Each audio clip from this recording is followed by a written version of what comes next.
Rich people absolutely love debt, while many poor people are doing their best to pay off their debt as soon as possible. The rich are finding ways to increase their debt load.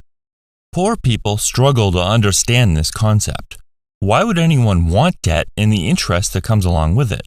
Rich people use debt in different ways.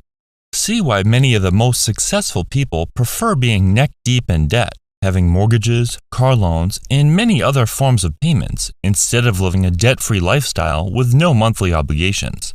This will open your eyes. Most of us have heard that there are two types of debt: good debt and bad debt. Bad debt is money borrowed for liabilities or things that are costing you money every month and are going down in value. A car loan is generally considered bad debt because more often than not, a consumer borrowed money to purchase a depreciating asset that costs them money every month. In order to make the payments, they need to go to work to earn money. Alternatively, good debt is money used to generate more income. A common example of this is a mortgage for a rental property or a loan for a business that will bring in more money than the debt is costing. The monthly payments are covered by the income the asset generates and then some. A real estate investor doesn't mind paying 5%, 6%, or even 10% interest on money borrowed because they know it will allow them to make much more than that. A real estate professional might have a mortgage at 7% or so, but in turn, they could potentially be earning a 15 or 30% return on their investment or the money they personally put into the deal. Let's say a restaurant manager wants to start a new venture and open a restaurant. Unsurprisingly, doing so is extremely expensive. Between the money required to rent or buy a space to put it, the funds needed for the equipment, furniture, food, insurance, and hiring staff, that's a lot for someone to save up, so they're left with a choice. They can wait decades until they finally have the money to get started as they try to save money faster than the rate of inflation, or they can take out a business loan and begin much sooner. Yes, they're going to have to pay interest on the money, but if they're profiting, it's worth it. The amount paid in interest for debts can often reduce the amount you owe in taxes. Interest paid on mortgages, student loans, and business loans can be deducted, effectively reducing your taxable income for the year. For example, if someone has a total income of $100,000 and they paid $10,000 in tax-deductible interest, their taxable income is now $90,000. This does not save them $10,000 in taxes. Instead of paying tax on the $100,000 income, they're paying tax on the $90,000 income. They don't go into debt just for the sake of writing off the interest on their taxes, but it's one added benefit. By using less of your own money and more of the bank's, you have the ability to scale much quicker than would otherwise be possible. In a loose example, say someone has $100,000 to invest in rental property. They can either pay cash for a single property worth $100,000, or they can put 20% down on 5 separate properties worth $100,000 each and finance the rest. Paying cash for one property is clearly the safer route, but it might take a very long time to save up the cash for the next place, even when considering the extra cash flow they'd receive by owning it free and clear. By using a bank's money, the investor could leverage their cash and begin seeing the appreciation across 5 separate properties, not to mention the tax benefits and the fact that their mortgage balance will be reduced each year. This ability to scale also applies to other business owners. The biggest component to using other people's money is the higher level of risk that comes with it. Borrowing money means you could potentially run into issues and have trouble paying those debts. Then what? Default on the loans and lose your assets?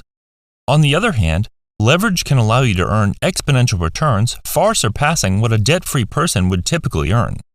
Higher risk means higher reward.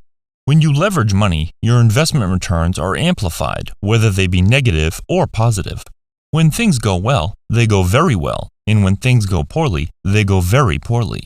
This isn't a surprise to rich people.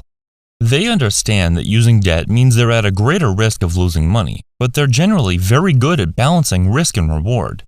They don't recklessly borrow money for businesses and investments that have a high chance of failure. They're very careful, and one way they minimize their risk is by purchasing at a discount.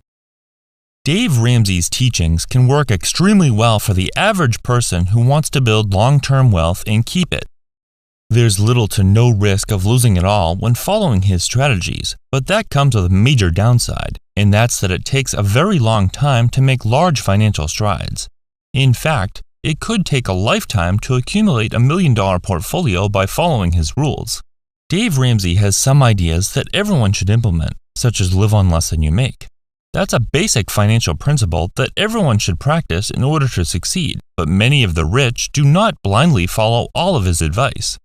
Rich people look at his advice and wonder, why would I pay off debt at a low interest rate when I can consistently earn much more than the interest it's costing? Why would I pay cash for a car when I can finance it at 4% and leave the money invested? It takes money to make money is a phrase you've most likely heard before, and there's quite a bit of truth to this. It's much easier for rich people to get richer because they have access to capital. Having access to debt provides rich people with the flexibility of having a pile of cash without some of the downsides, such as seeing its value eroded due to inflation by sitting stationary in a savings account. They love having lines of credit and the ability to borrow money if they want to, because it means they can jump on an opportunity if it presents itself. Many times, borrowing money is preferential because it means they don't need to move cash around and sell assets in order to make a purchase. Selling assets on short notice when an opportunity arises can result in selling at a loss, or it could cause negative tax implications. People with a ton of debt love high inflation because the value of their debt is basically reduced over time. Inflation allows borrowers to pay lenders back with money worth less than it was when it was originally borrowed. Over the past few years, many people chose to borrow money because interest rates were so low, borrowing money was almost free. When you're borrowing money at 3% interest and inflation is 8% or so, the value of debt is eroded. On the surface, it seems that borrowing money is extremely expensive over time, and the interest paid on a 30-year mortgage or a 6-year car loan is exorbitant. It does seem that way, but if you adjust for inflation, borrowing money isn't nearly as expensive as it seems. With many types of loans, the balance is paid down with each payment you make. Every month, the balance becomes lower and lower until eventually it's paid in full, even though that's not usually the goal. Rich people see principal paydown as an added benefit of borrowing money, and in most cases, it's seen as icing on the cake. At the beginning of most loans, like a home mortgage, the principal is hardly reduced because the large majority of the monthly payments is interest. The payoff slowly begins to accelerate, but it's just an added benefit most of the time. Principal paydown is a bonus, but it doesn't have anywhere near the benefit one would receive from inflation shrinking the size of the debt and the ability to use leverage. Using debt is a double-edged sword, and those who aren't emotionally equipped to utilize it are better off staying debt-free and using the Dave Ramsey strategy. It's hard to go wrong with the principles he teaches, but rich people absolutely love debt for the reasons mentioned. There are many benefits to using debt, and when done strategically, it can allow you to build wealth very quickly. Remember the reasons the most successful people love borrowing money, and use this information to help make better decisions for your situation.